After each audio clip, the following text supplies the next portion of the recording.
Assalamualaikum warahmatullahi wabarakatuh. Perkenalkan, nama saya Muhammad Hadir, Prodi Pendidikan Agama Islam, kelas PAI 3A. Di sini saya akan mempresentasikan pengertian epistemologi Islam.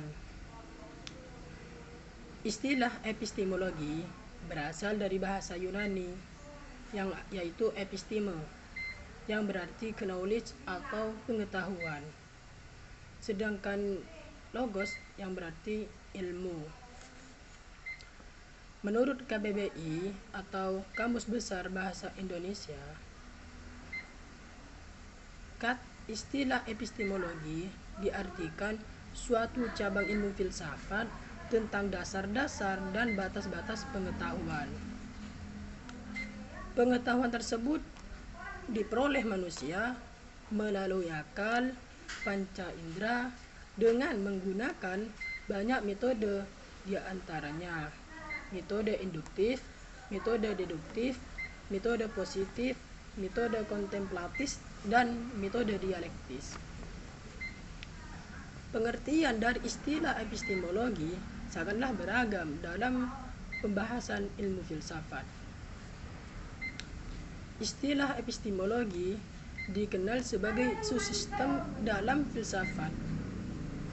Sistem filsafat di samping meliputi epistemologi juga terdapat ontologi dan aksiologi. Epistemologi adalah teori pengetahuan dari objek yang ingin difikirkan.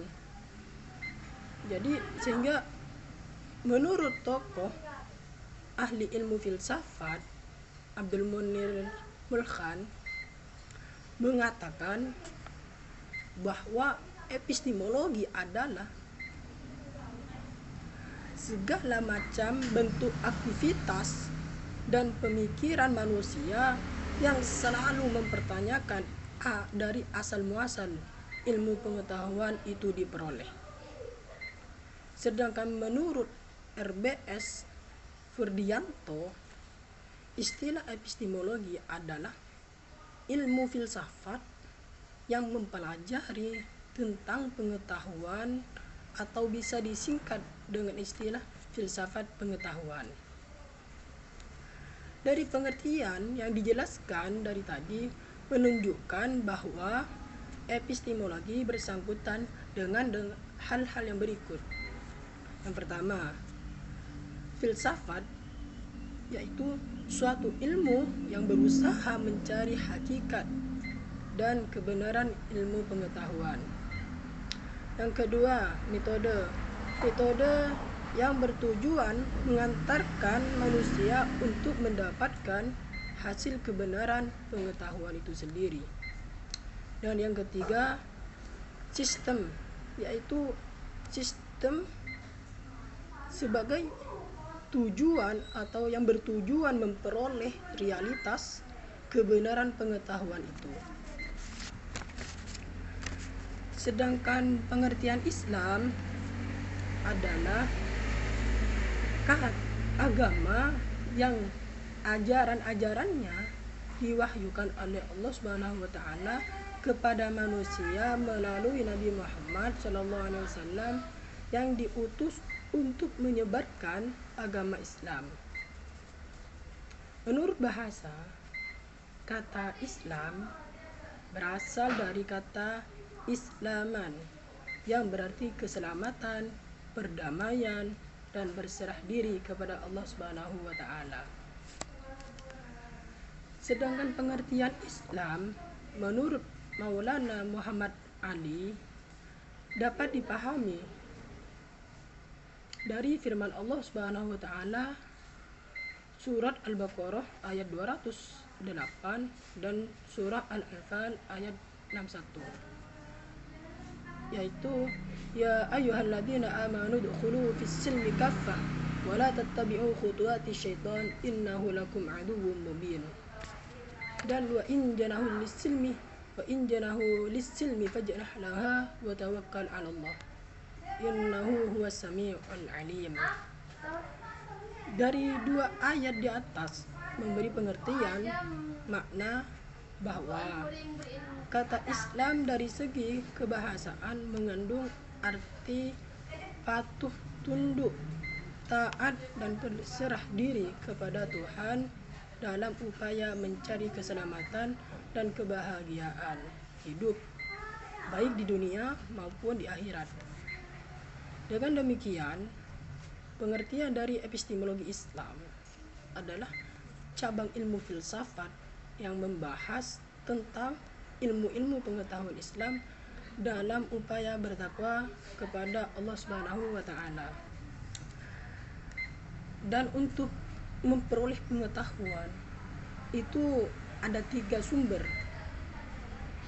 Sumber agama Islam atau sumber pengetahuan Islam langsung bersumber kepada Allah dan sunnah Nabi Muhammad SAW yang mengandung komponen penting agama Islam yang meliputi akidah, syariah, dan akhlak, dikembangkan dengan akal pikiran yang memenuhi syarat untuk mengembangkannya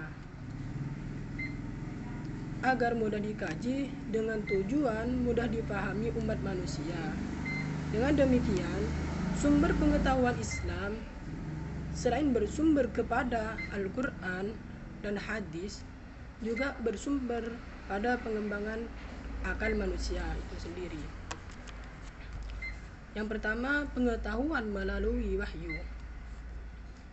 Wahyu berasal dari bahasa Arab, yaitu al-wahyi, artinya suara, api, dan kecepatan.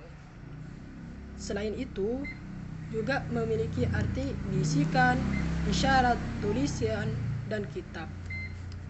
Maksud dari wahyu di sini adalah membisikkan ke dalam sukma di balik tabir, seperti wahyu yang disampaikan kepada Nabi Musa alaihissalam.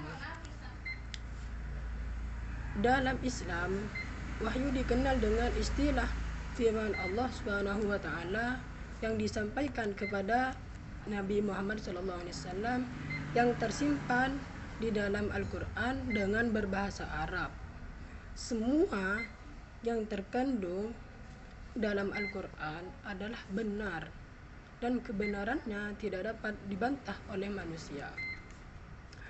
Perbedaan Nabi dengan manusia terhadap memperoleh wahyu adalah Nabi memperoleh ilmu langsung melalui wahyu, sedangkan manusia memperoleh ilmu dengan 3 cara, yaitu pengetahuan yang dapat dijangkau dengan panca indera, pengetahuan yang dari masalah-masalah universal, dan yang ketiga, pengetahuan sensasi batiniyah intuisional.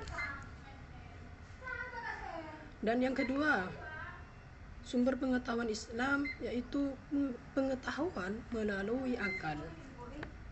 Kata akal berasal dari bahasa Arab, yaitu al-aqlu, yang maknanya adalah faham, tahu, mengerti, dan menimbang. Manusia dibedakan dengan hewan karena kecakapan mental yang tinggi yang tidak dimiliki hewan, yaitu akal itu sendiri. Akal mempunyai kelebihan, mampu memberikan ide-ide yang kritis, menangkap dan menyimpan kepahaman ilmu-ilmu yang diterimanya,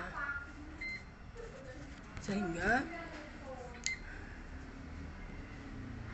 manusia itu bisa dibedakan melalui atau bisa memperoleh pengetahuan melalui akalnya itu sendiri. Dan pengetahuan atau sumber pengetahuan yang ketiga yaitu melalui rasa atau indera. Indera adalah segala pengertian yang dapat dihasilkan manusia lewat inderanya, alam pasca indera, dan bisa disebut pengetahuan empiris. Pengetahuan indera terwujud dari sentuhan manusia dengan dunia luar. Dari sentuhan itu manusia memperoleh pengetahuan proses aktivitas itu manusia mempunyai pengetahuan itu sendiri. Proses aktivitas penginderaan tersebut dimulai dari menerima, kemudian proses dikeluarkan sehingga menghasilkan pengetahuan penginderaan manusia.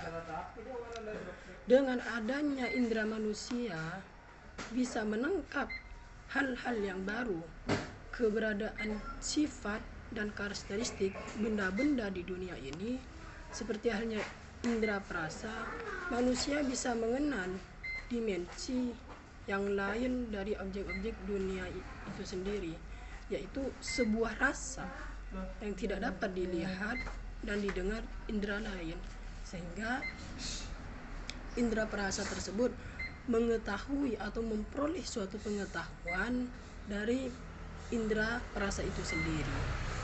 Mungkin cuma itu yang bisa saya sampaikan. Akhiran billahi taufiq wal hidayah.